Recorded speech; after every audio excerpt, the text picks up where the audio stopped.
नमस्कार साथियों, मैं अभिनंदन वशिष्ठ हिंदी व्याकरण सागर में आप सबका स्वागत है।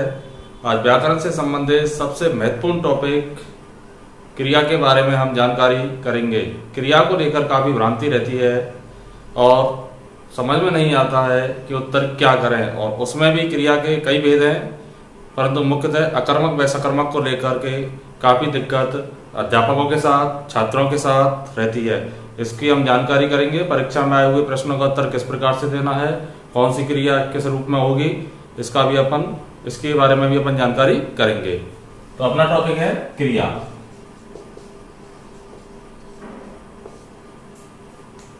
क्या है क्रिया? हिंदी के अंदर इसको नाम दिया गया है क्रिया और संस्कृत के अंदर इसका नाम दिया गया है धातु। अब देखिए, हिंदी के अंदर धातु तो होती नहीं है, परंतु फिर भी हम धातु में ना जोड़ करके क्रिया बनाते हैं, ऐसा पुस्तकों में लिखा हुआ है। अब जैसे पढ़ प्लस ना, चल प्लस ना, खा प्लस ना, धो प्लस ना, पी प्लस ना, रख प्लस ना, काट प्लस ना, दौड़ प्लस ना, टहल प्लस ना, लिख प्लस ना। अब कई तो संस्कृत की मिली हुई धातु हैं, जैसे लिख संस्कृत की धातु है, परंतु संस्कृत की धातु पढ़ नहीं है, बल्कि क्या है, आपकी पठ है। इसलिए हिंदी के अंदर इनको धातु रूप मान लिया गया है। क्या मान लिया गया है? धातु रूप मान लिया गया है। अब देखिए, 3 प्रकार के काल होते हैं आपके: भूतकाल, वर्तमान काल और भविष्य काल। और पूरे काल का निर्धारण इस क्रिया के आधार पर ही होता है। अतः क्रिया के आधार पर काल के 3 भेद हो जाते हैं और काल के आधार पर क्रिया के कितने भेद हो जाते हैं? 3, यानी एक दूसरे के पूरक हैं। आपको किसी काल का पता लगाना होगा तो किससे पता लगाएंगे? अपन क्रियाओं से। अब मान लो वाक्य में 2-3 क्रिया हुई हैं, तो किससे पता लगाओगे? इसके बारे में भी जानकारी करेंगे हम कि कौन से काल की है। ठीक है, अब देखिए, वो क्या कह रहे हैं कि धातु में ना जोड़ करके क्रिया बनाई जाती है। पढ़ में ना जोड़ करके हमने क्रिया बनाई है पढ़ना, और चल में ना जोड़ करके बनाई है चलना, खाना, धोना, पीना, रखना, काटना, दौड़ना, टहलना और लिखना। ये हमने क्रिया रूप बना दिए हैं: पढ़ना, चलना, खाना, धोना, पीना, रखना, काटना, दौड़ना, टहलना, लिखना। अब इसका मतलब ये नहीं है कि जहां ना जुड़ जाए उसी को हम क्रिया मान लें। जैसे आ गया आपका ठिंगना, बौना, आराधना, कामना, कल्पना, भगोना, जिनमें जातिवाचक संज्ञा भी और भाववाचक संज्ञा भी है, और मुख्यतः भाववाचक संज्ञा ज्यादा होती है, परंतु क्रिया का भी ध्यान रखना है आपको कि क्रिया भी होती है। तो क्रिया के अंत, धातु के अंत में ना जोड़ करके क्या बनाई जाती है? क्रिया बनाई जाती है। अब देखिए,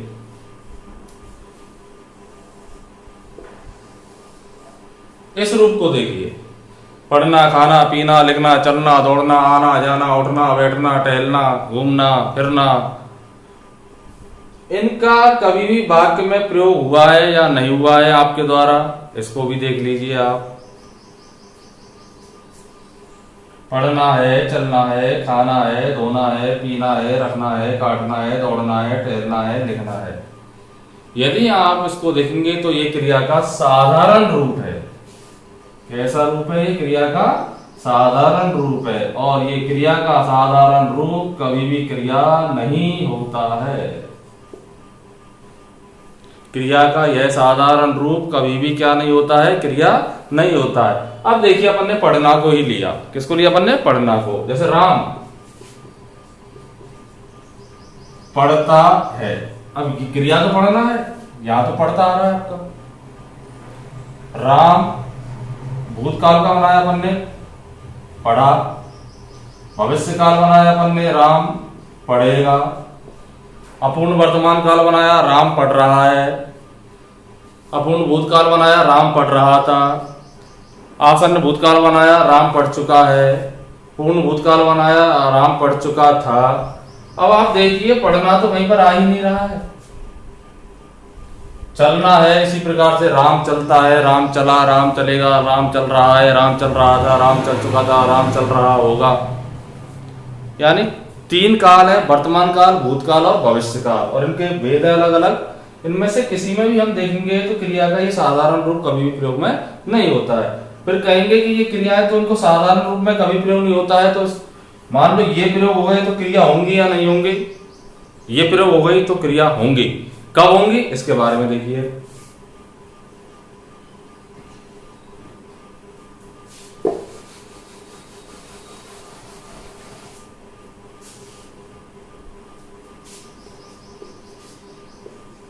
चाहिए, पढ़ेगा, हो। जब ये साधारण रूप के साथ चाहिए, पढ़ेगा या हो अर्थात मॉडल वर्ब, हिंदी में इसको बोलते हैं वृत्तिक क्रिया। हिंदी में क्या बोलते हैं इसको? वृत्तिक क्रिया। और अंग्रेजी में क्या बोलते हैं इसको? Modal verb. पढ़ना चाहिए, है ना। और संस्कृत में चाहिए अर्थ में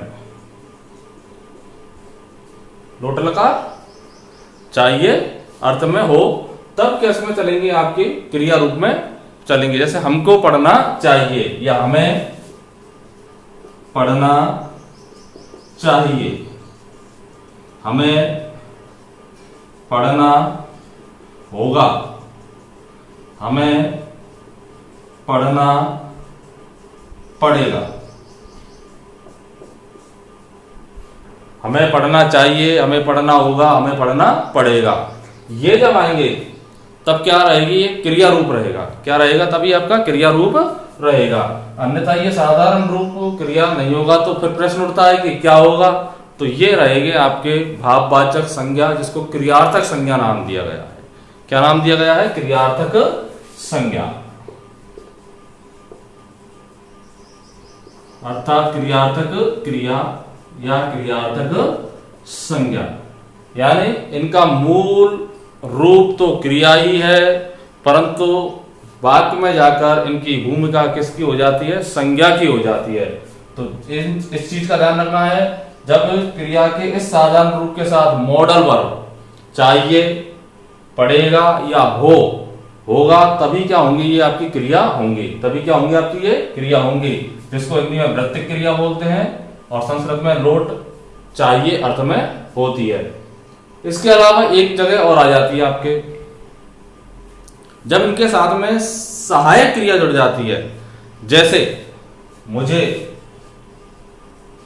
पढ़ना है या मुझे पढ़ना था, मुझे पढ़ना है या मुझे पढ़ना था। तो इस चीज का ध्यान रखना है आपको। हालांकि ये परीक्षा से मतलब की चीज तो है नहीं है, परंतु आपको थोड़ा सा ज्ञान होना अति आवश्यक है। कोई भी इसको नहीं पढ़ाता है, मैंने देखा है, और मैंने कई YouTube वगैरह पे और कई अध्यापकों को पढ़ाते हुए देखा है, तो वो इस चीजों को नहीं बताते। फिर भी मेरा इंटेंशन यहाँ पर विद्यार्थियों के लिए ही नहीं है कि केवल विद्यार्थी ही देख रहे हैं। आप यदि YouTube पर या सार्वजनिक मंच पर कहीं पढ़ा रहे हो तो आपको ये पता होना चाहिए कि आपको देखने वाले केवल भोले वाले विद्यार्थी भी नहीं है, बुद्धिजीवी भी देखते हैं। इसलिए YouTube पर कोई भी अध्यापक जो वीडियो बनाता है तो वो ये भली बात ही जान ले कि वहां पर अध्यापक भी देखते हैं और भी बुद्धिजीवी देखते हैं। आप भोले वाले बच्चों को बहला सकते हो, पर जो बुद्धिजीवी देखेगा तो वो 1 सेकंड में आपकी गलती पकड़ लेगा। इसलिए सार्वजनिक मंच पर प्रदर्शन करते समय कई चीजों की सावधानी रखनी पड़ती है, और मैं इसमें बहुत गंभीर मामले में हूँ, यानी बहुत गंभीर रहता हूँ कि कोई मेरे अंदर गलती न निकाल दे। हाँ, गलती हो सकती है, मुझसे भी होगी गलती, पढ़ाऊंगा जब कहीं ना कहीं मेरे भी वीडियो में गलती होगी, और जो गलती होगी उसको मैं अगले वीडियो में सुधारवाने का प्रयास कर दूंगा। तो ये देखिए, धातु के अंत में ना जोड़ करके क्रिया बनाई जाती है, और ये साधारण रूप क्रिया नहीं होता है, ये एक ही स्थिति में क्रिया होगा जब वृत्तिक अर्थात मॉडल अर्थात चाहिए अर्थ में होगी। चाहिए, पढ़ेगा और हो, जैसे हमें पढ़ना चाहिए, हमें पढ़ना होगा, हमें पढ़ना पड़ेगा।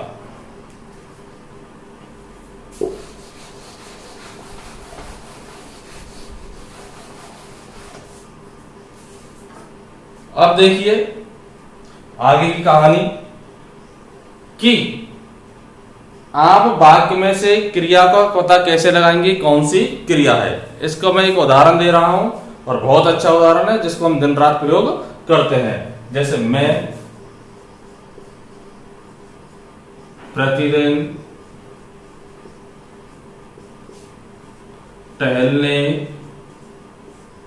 जाता हूं।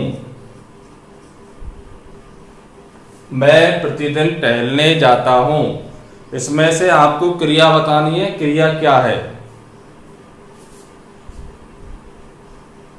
मैं करता हो गया प्रतिदिन, एडवर्ब अर्थात अव्यय अर्थात क्रिया विशेषण हो गया, कालबोधक, और टहलने जाता हूं। अब आप कहोगे साहब इसमें दो क्रिया है, टहलना और जाना, संयुक्त क्रिया बताओगे। हम कह रहे हैं कि इसमें मुख्य क्रिया क्या है। तो अब देखिए, मैं प्रतिदिन टहलने जाता हूं, इसका भूतकाल बनाइए, मैं प्रतिदिन टहलने गया।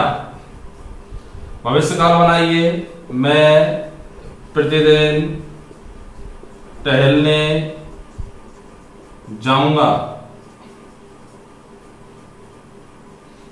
मैं प्रतिदिन टहलने जाता हूं, मैं प्रतिदिन टहलने गया, और मैं प्रतिदिन टहलने जाऊंगा।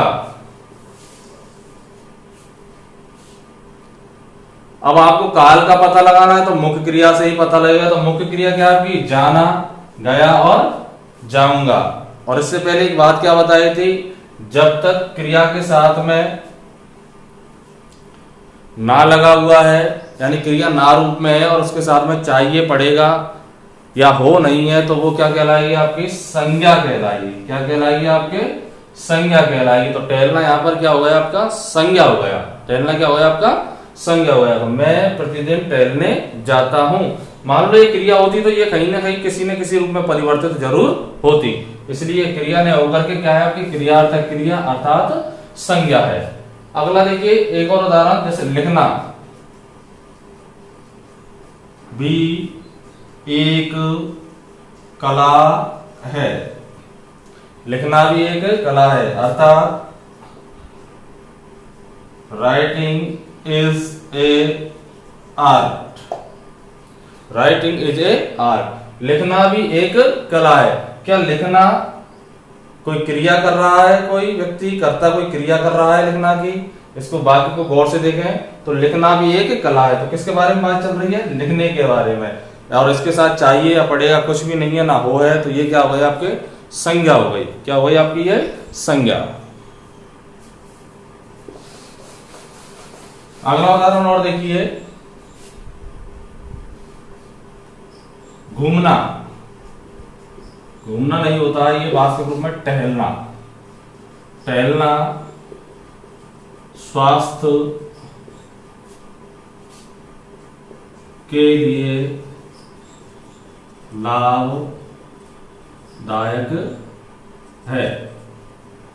टहलना स्वास्थ्य के लिए लाभदायक है। तो टहलना, walking is good for health. अब कोई वॉकिंग कर रहा है क्या यहाँ पर, क्या वॉकिंग के बारे में बात चल रही है। तो देखिए वॉकिंग यानी टहलना, तो कोई टहल तो रहा नहीं है, बल्कि टहलने के बारे में क्या चल रही है, बात चल रही है। इसलिए टहलना क्या हो गई आपकी, वही क्रियार्थक क्रिया अर्थात क्रियार्थक संज्ञा हो गई है। इसको अंग्रेजी वाले जल्दी समझेंगे, जेरेंट अंग्रेजी में इसको बोलते हैं। और भी उदाहरण देख सकते हैं, जैसे तैरना एक अच्छा व्यायाम है। तैरना एक अच्छा व्यायाम है। तो swimming is a good exercise. Swimming is a good exercise, यानी तैरना एक अच्छा व्यायाम है। अब कोई तैर थोड़ी रहा है यहाँ पर कोई तैर थोड़ी रहा है, यहाँ पर कोई लिख थोड़ी रहा है। तो ये ध्यान रख लेना, जब तक इनका काल नहीं बदलेगा तो ये क्रिया नहीं होंगी। भाई काल बदल दोगे आप, क्रिया हो जाएगी आपके। तो लिखना भी एक कला है। तो इन चीजों का ध्यान रखना है। ये आईएनजी और अंग्रेजी के अंदर और हिंदी के अंदर इसमें ना जुड़ा रहता है। तो ये क्या है आपके जेरेंड का काम, अर्थात संज्ञा का, नाउन का काम करती है। और भी है आपके कई उदाहरण। जब आईएनजी नहीं लगाते हैं तो अपन पहले टू लगा देते हैं। देखिए एक लोगोक्ति है, working dog, working dog, seldom bite. Barking भौंकने वाले, डॉग कुत्ते, सेल्डम शायद वाइट यानी काटते हैं। तो अर्थात जो गरजते हैं वो बरसते नहीं। तो यहां पर देखो अंग्रेजी के लिए भी बता रहा हूं थोड़ा सा। वार्किंग डॉग, वार्किंग डॉग भौंकने वाले कुत्ते, वैसे तो विशेषण का काम कर रहा है परंतु ये लोकोक्ति के रूप में है। तो ये किसका काम कर रहा है आपका, जेरेंड यानी संज्ञा का काम कर रहा है। अर्थात गरजने वाले बरसते नहीं, जो गरजते हैं वो बरसते नहीं, बल्कि गरजने वाले बरसते नहीं। इसका वास्तविक अर्थ क्या होगा आपका, गरजने वाले बरसते नहीं। और भी है जैसे killing, two words with one stone. Killing मारना, टू वर्ड्स दो पक्षियों को, विद ए वन स्टोन यानी एक पत्थर से, यानी किलिंग मारना यानी एक पत्थर से दो पक्षियों को मारना। अब कोई मार नहीं रहा है बल्कि लोकोक्ति है एक तरीके की। और इसका सीधा अर्थ क्या होगा, एक पंथ दो काज। और भी है आपके क्राइंग इन वाइल्डरनेस,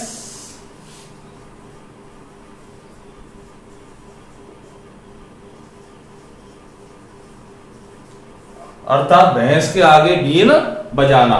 तो क्राइंग, जो ये अंग्रेजी का इसलिए लिया है मैंने थोड़ा सा कि जो आईएनजी लगा हुआ है जेरेंड ये पूरे के पूरे किस काम कर रहे हैं आपके, नाम। जब आईएनजी नहीं जोड़ते हैं तो टू जोड़ देते हैं। जैसे टू सी सिनेमा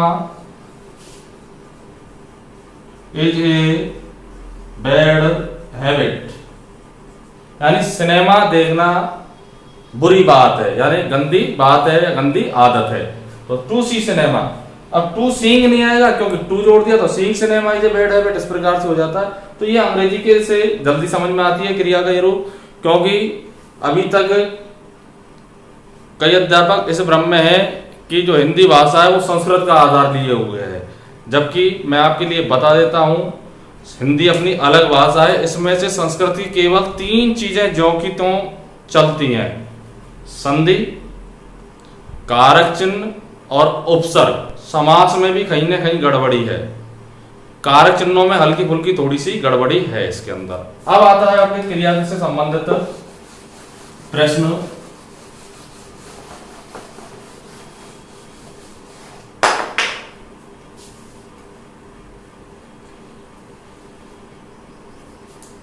एकर्मक व सकर्मक।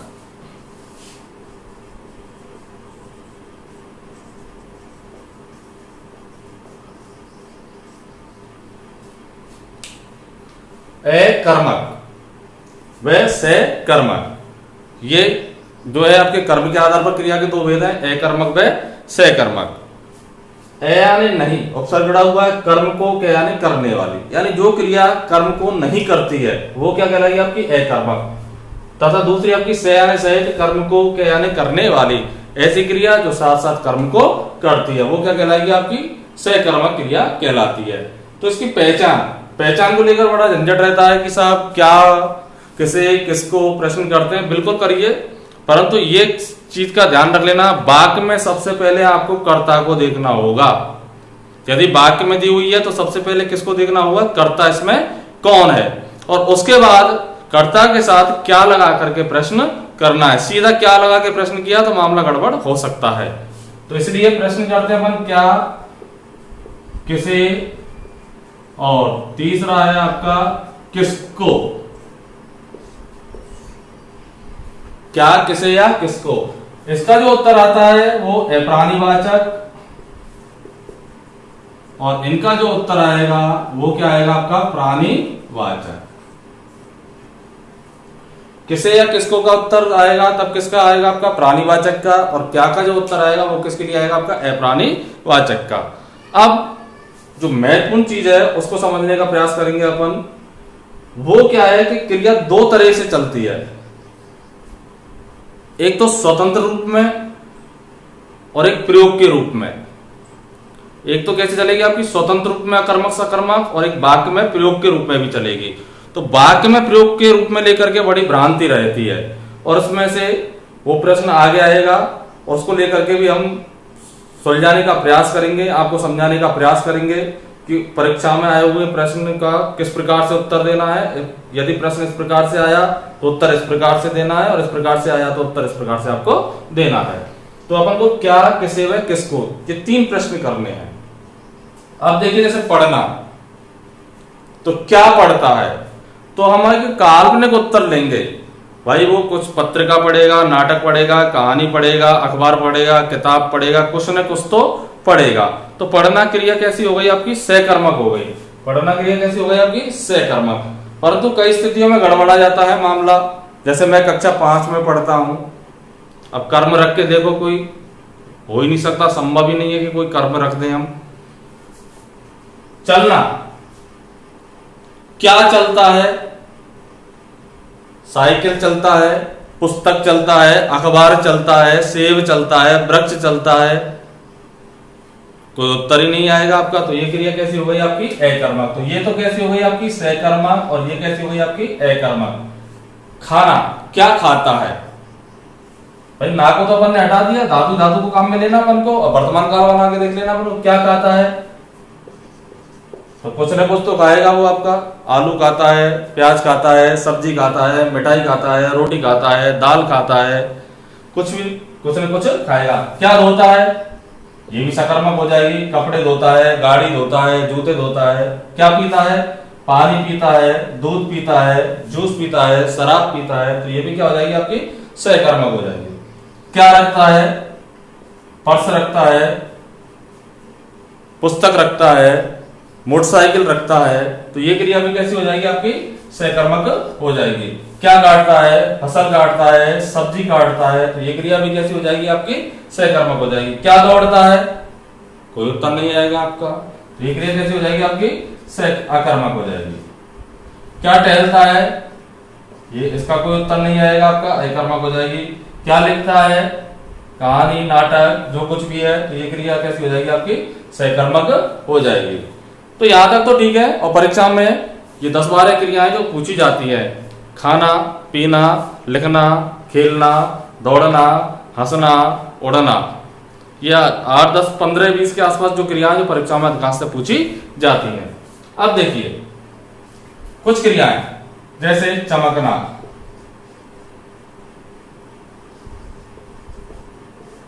सूखना,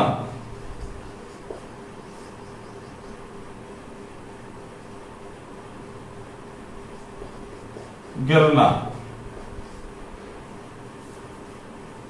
चमकना, सूखना, गिरना, उगना,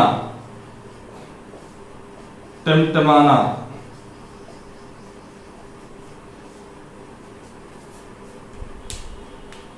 क्या चमकता है, तो साहब आप कह दोगे शीशा चमकता है, सूर्य चमकता है। ठीक है, मान लिया मैंने आपका उत्तर। क्या सूखता है, कपड़ा सूखता है, नदी सूखती है, वृक्ष सूखता है। चलो उत्तर मान लिया हमने। क्या गिरता है, पानी गिरता है, बालक गिरता है, पत्ता गिरता है। उत्तर मान लिया, चलो कोई बात नहीं। क्या उगता है, घास उगती है, सूर्य उगता है। उत्तर मान लिया। क्या टिमटिमाता है, तारे टिमटिमाते हैं। तो ये अपन के उत्तर आ रहे हैं क्या के। तो ऐसे स्थिति में बड़ी भ्रांति हो जाती है कि साहब इसमें तो क्या का उत्तर मिल गया, ये तो सकर्मक हो गई, जबकि ये पांचों की पांचों क्रिया कैसी है आपकी अकर्मक क्रियाएं हैं। तो जहां पर भ्रांति की संभावना हो तो वहां पर आपको क्या, किसी को छोड़कर सीधा किसको से प्रश्न करना है। किससे प्रश्न करना है आपको, किसको से। तो क्या चमकता है। अब दूसरा प्रश्न करेंगे अपन, किसको चमकता है। अब किसको चमकता है जैसे आपने प्रश्न किया तो आपको कोई उत्तर नहीं मिलने वाला। किसको चमकता है, किसको क्या क्या चमकता है, किसको सूखता है, भाई क्या सूखता है, तब तो उत्तर दे दोगे आप। यहां तो दे रहे हो पर वाक्य में जाके स्थिति गड़बड़ी होगी। अब देखो मैं वाक्य लिख देता हूं तब स्थिति को देखते हैं। आकाश में बिजली चमक रही है। तो आकाश में क्या चमक रही है, आपका उत्तर आ जाएगा बिजली। तो सबसे पहले आपको क्रिया को देखना है। क्रिया क्या है आपकी, चमकना।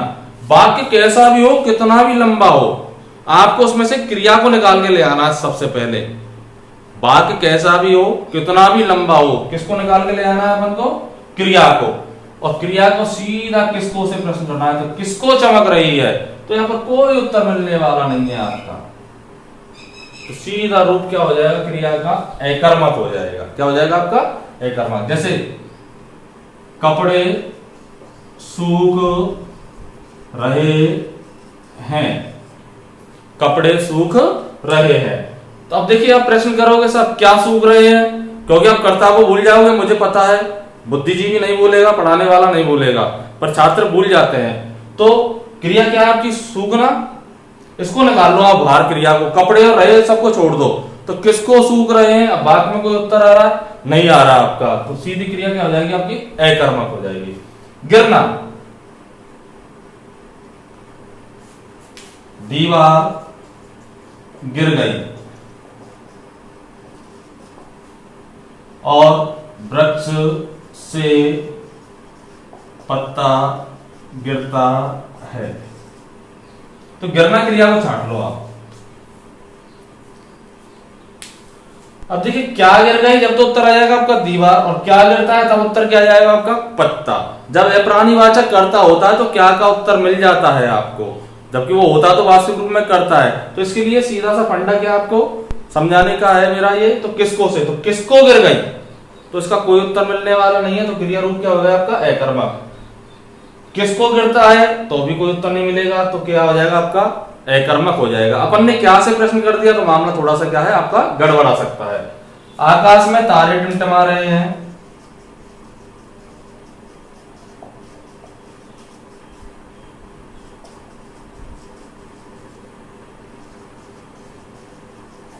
अब प्रश्न करोगे साहब आपके क्या टिमटिमा रहे हैं, तो उत्तर आ जाएगा आपका तारे। परंतु किसको टिमटिमा रहे हैं, तो कोई उत्तर आने वाला नहीं है। तो ये सब क्रिया कैसे हो गई आपकी, एकर्मक।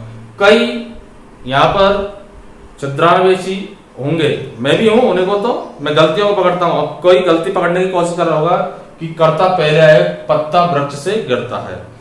तो इस भ्रांति को थोड़ा सा दूर कर लें।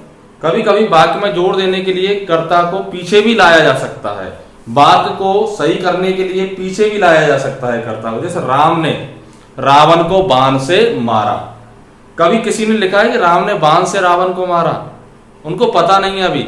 जबकि कारक चिन्हों का सिस्टम क्या होता है, कर्ता को और संबोधन को छोड़ करके सभी कारक चिन्हों का क्रम हमेशा उल्टा चलता है। कर्ता सबसे पहले होगा और कर्ता से भी पहले संबोधन होगा।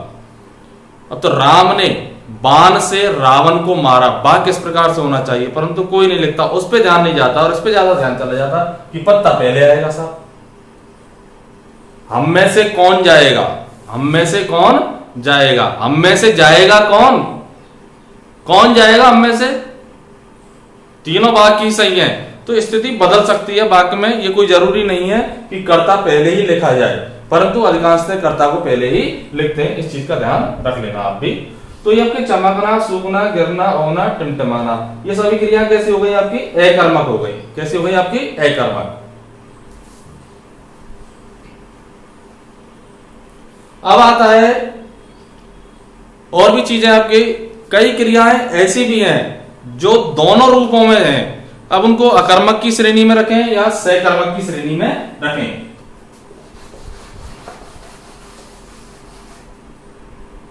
जैसे ऐंठना, खुजलाना, घिसना। ऐंठना, खुजलाना, घिसना। जैसे टायर, घिस गया। तो क्रिया क्या है आपकी? घिसना। अब आप प्रश्न करोगे क्या घिस गया? प्रश्न करोगे आप क्या घिस गया, तो उत्तर क्या आ जाएगा आपका? टायर। तो आप क्या कर दोगे? सीधा सीधा सकर्मक। परंतु मैं बता रहा हूं कि कर्ता को देखना है कि कर्ता कौन है। घिसने की क्रिया कौन कर रहा है? आपके टायर। जब क्रिया कौन कर रहा है? टायर। तो टायर क्या हो गया आपका? कर्ता हो गया। तो इसलिए टायर कर्ता है और घिसना क्रिया हो गई, और गया इसकी क्या हो गई? आपकी संयुक्त क्रिया हो गई। तो ये क्या हो गई? आपकी अकर्मक क्रिया। तो सीधा सा फंडा बताया, किसको घिस गया? तो कोई उत्तर आपका नहीं आया। पुजारी चंदन घिस रहा है। तो क्या घिस रहा है? चंदन। और कर्ता कौन हो गया आपका? पुजारी। किसको घिस रहा है? चंदन को घिस रहा है। जब भी आए ध्यान रख लेना, कर्म आए उसके साथ भी आपको को लगा करके देख लेना है। पुजारी किसको घिस रहा है? आपका चंदन को घिस रहा है। अगला देखिए आपके ऐंठना। रस्सी ऐंठ रही है। इसको कुएं में दे सकते हैं, कुएं में रस्सी ऐंठ रही है। तो कुएं में जब रस्सी डाली तो वो क्या है? अपने आप बल खा रही है। तो क्या ऐंठ रही है? उत्तर आगे क्या है आपका? रस्सी। जबकि रस्सी तो करता है, ऐंठने की क्रिया कौन कर रहा है? रस्सी। तो अब हम प्रश्न क्या करेंगे? किसको ऐंठ रही है? मैं कह रहा हूं वाक्य कितना भी लंबा ले आओ, आपको उसमें से मुख्य क्रिया निकाल लेनी है। तो सीधा उत्तर क्या आ जाएगा आपका? अकर्मक व सकर्मक दोनों में से कोई एक हो जाएगा। तो रस्सी ऐंठ रही है, तो किसको ऐंठ रही है? इसका कोई उत्तर नहीं होगा आपका। और मैं रस्सी ऐंठ रहा हूं, तो क्या ऐंठ रहा हूं? रस्सी। और कौन? मैं। तो मैं तो क्या हो गया आपका? कर्ता, और रस्सी क्या हो गया आपका? कर्म हो गया। अब बड़ी समस्या रहती है कि साहब यहां तक तो ठीक है, मान लो वाक्य में आ गया कि क्या करें क्या नहीं करें, तो इसका भी थोड़ा सा देख लेते हैं।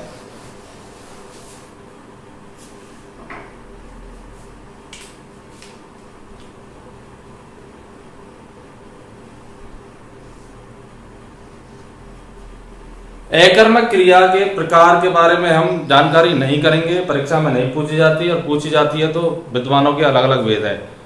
कोई 3 बताता है, कोई 2 बताता है। एक स्तत्वपूर्ण है, एक गत्यर्थक है, और एक अपूर्ण सकर्मक है, अकर्मक है, अपूर्ण कर्मक है। तो अलग अलग वेद बताए, कोई 2 बताता है, कोई 3 बताता है। फिर भी थोड़ा सा बताएंगे अपन। अकर्मक व सकर्मक। सकर्मक के 2 वेद होते हैं, आपके सभी जानते हैं, एक कर्मक व द्विकर्मक। इसके अलावा तीसरा अन्य वेद भी होता है, और वो होता है आपका अपूर्ण सकर्मक। तो अकर्मक व सकर्मक जिसमें कर्म होता है। तो अकर्मक सकर्मक की जब पहचान हो जाएगी तो आपको सकर्मक में दिक्कत नहीं आएगी, न अकर्मक में दिक्कत आएगी। अब देखिए, मान लो कोई लंबा उदाहरण आ गया, तो आपको कैसे पता लगाना? जैसे इस उदाहरण को मुझसे बहुत पूछा गया है, और बहुत पूछते हैं, और अब भी पूछा गया था 15-20 दिन पहले। तो देखिए, जैसे दिल्ली में ब्लू लाइन बसों का कहर थम नहीं रहा है। ये अकर्मक है या सकर्मक है? थोड़ा सोचते हैं इसके बारे में। तो सबसे पहले इसमें से क्रिया देखनी है अपन को, और चीजों को छोड़ दो। थमना, थमना का मतलब रुकना। अब क्या नहीं थम रहा है? तो बसों का कहर। ठीक है। अब मैंने क्या बताया था कि किसको नहीं थम रहा है? कोई उत्तर नहीं है। तो ये एक पूरा पदबंध है। दिल्ली में ब्लू लाइन बसों का कहर, ये संज्ञा पदबंध है। थमना का मतलब ठहरना या रुकना। रुकने का काम कौन नहीं कर रहा है? कहर। और कहर का संबंध किससे? बस से। काकारक चिन्ह है ना संबंध। जैसे गाय का दूध फैल गया, तो क्या फैला है? गाय फैली है, दूध फैला है, तो दूध। गंगा का जल फैल गया, तो क्या फैला है? गंगा है, जल, तो जल। इसी तरह बसों का कहर, और बस का संबंध सीधा क्या है आपका? दिल्ली में ब्लू लाइन। ये विशेषण पदबंध हो जाएगा आपका बसों का तक का। तो ये आपका दिल्ली में ब्लू लाइन बसों का कहर थम नहीं रहा है। तो आपको तो उसमें से वाक्य में से पूरे में से क्रिया निकालनी है, और क्रिया को सीधा किससे प्रश्न करना है? किसको से। तो किसको नहीं थम रहा है? अब बात आती है कई जगह पर कि प्राणीवाचक कर्म के साथ हमेशा को उपसर्ग जुड़ा रहता है।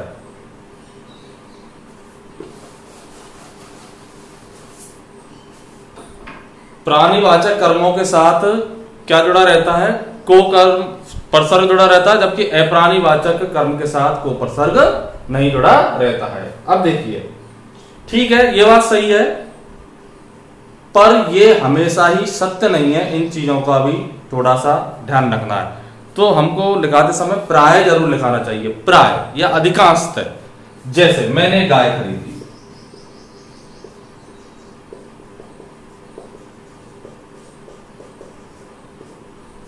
क्या खरीदी? गाय। खरीदना क्रिया सकर्मक, किसको खरीदा? गाय को खरीदा। भाई को कारक चिन्ह आएगा तो क्रिया पुल्लिंग और एक वचन में हो जाएगी आपकी। मैंने, मैं करता हुआ, गाय कर्म हो गया और खरीदी। राम ने कुत्ता पाला, तो राम ने क्या पाला? कुत्ता। राम करता हुआ, पालना क्रिया हो गई। सीधा सा ने से भी पता लग रहा है, ने क्रिया हमेशा भूतकाल में लगती है और सकर्मक क्रियाओं में लगती है, चार क्रियाओं को छोड़ करके। तो ये अब के साथ प्राणीवाचक के साथ को आ सकता है या नहीं आ सकता है? तो आ सकता है। जैसे मैंने इस पुस्तक को बेच दिया। किसको बेच दिया? पुस्तक को। इस संकेतवाचक हो गया आपका, इस पुस्तक को, तो किसको बेच दिया? तो ये चीजें हैं, इनको भी थोड़ा सा ध्यान रखना है। अध्यापक बताते नहीं है, बताएं तो तब जब वो पढ़ने का प्रयास करें। वो पढ़ते तो हैं पर बच्चों को पूरा ज्ञान नहीं दे पाते हैं, और पूरा ज्ञान देना भी नहीं चाहिए, ये बात सही है, परंतु उनको इस तरीके से तो समझाएं कि हाँ कई स्थितियों में हो सकता है। मैंने बहुत से YouTube वीडियो देखे हैं और उनमें स्थिति यही बनी हुई है, बस आए और मार गए। और भोले वाले बच्चे को जानते तो है नहीं है, उनको ये नहीं पता कि यहाँ बुद्धिजीवी भी देख रहे हैं। तो इन चीजों का भी उन अध्यापकों को विशेष ध्यान रखना चाहिए। तो मैंने गाय खरीदी, अब गाय कर्म है प्राणीवाचक, कुत्ता प्राणीवाचक कर्म है और पुस्तक अप्राणीवाचक कर्म है। मैंने उल्टा कर दिया है इसको पूरे की पूरे को, जबकि क्या कहते हैं कि प्राणीवाचक के साथ हमेशा को उपसर्ग। जैसे गीता को संपूर्ण विश्व मानता है, तो किसको? गीता को।